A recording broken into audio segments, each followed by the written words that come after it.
Imagine a door open in the heavens, a voice like a trumpet inviting you to witness what must soon take place.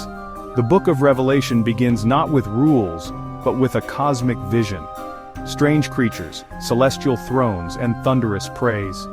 This is not the end of everything but an unveiling, a pulling back of the curtain to reveal what's really happening behind the scenes. John, exiled on Patmos, writes to 7 churches in Asia Minor, offering urgent encouragement in a time of Roman oppression. His vision gives a heavenly perspective. Despite Rome's power, God is still on the throne. Revelation invites us to see past the chaos of our world and glimpse a deeper reality governed by divine justice and love.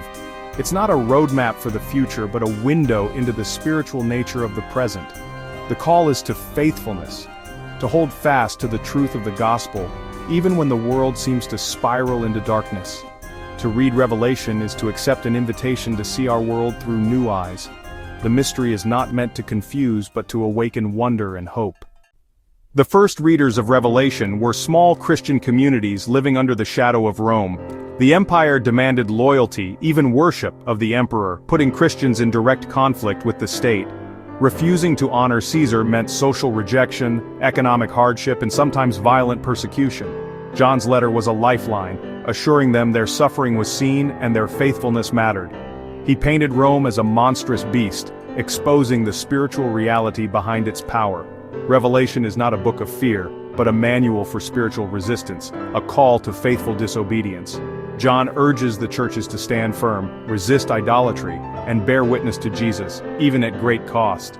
Their small acts of faithfulness were part of a cosmic battle between good and evil. Suffering was not meaningless, it was woven into the story of the Lamb's victory. The message, "You are not powerless, and you are on the winning side." Hope is forged in the fire of persecution. Revelation's vivid symbols, beasts, dragons, and cities, can seem bewildering. But John's audience understood this language, drawn from the Old Testament prophets. The 4 horsemen aren't literal riders, but symbols of conquest, war, famine, and death, timeless consequences of turning from God. The number 666 isn't a barcode but a code for Nero Caesar, representing human arrogance and rebellion. These images expose the recurring patterns of oppressive power and idolatry in every age.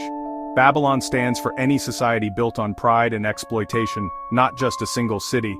John's symbols diagnose the spiritual sickness of the world and point to where true hope lies. The beast is not just a future dictator but the spirit of empire that demands allegiance. Understanding the symbols unlocks Revelation's message, a call to discernment and faithfulness. The vision is timeless, challenging every generation to see beyond appearances. At the center of Revelation stands a shocking image, a slain lamb on the throne. Power is redefined, not by force, but by sacrificial love. The Lamb, Jesus Christ, conquers not with violence, but by giving his life for the world. Heaven erupts in praise, declaring the Lamb's victory creates a new redeemed humanity from every nation.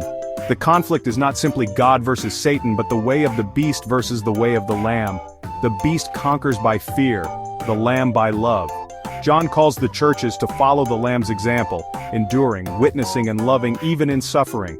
True victory is found in faithfulness, not domination. The alternative kingdom is built on self-giving love, not empire. Revelation's heart is a radical call to live the way of the Lamb. Revelation's finale is not destruction, but renewal. A new heaven and new earth joined together. The holy city descends, God dwells with humanity, wiping away every tear. Death, mourning, and pain are gone. The old order has passed away. This is not escape, but the healing of all things, the answer to suffering and injustice. Our present acts of love and justice are building blocks of this new creation. We are called to live as citizens of the coming city now, offering hope, forgiveness, and healing. Our lives point to God's promised future. Revelation is a book of encouragement. Love is stronger than hate, life than death.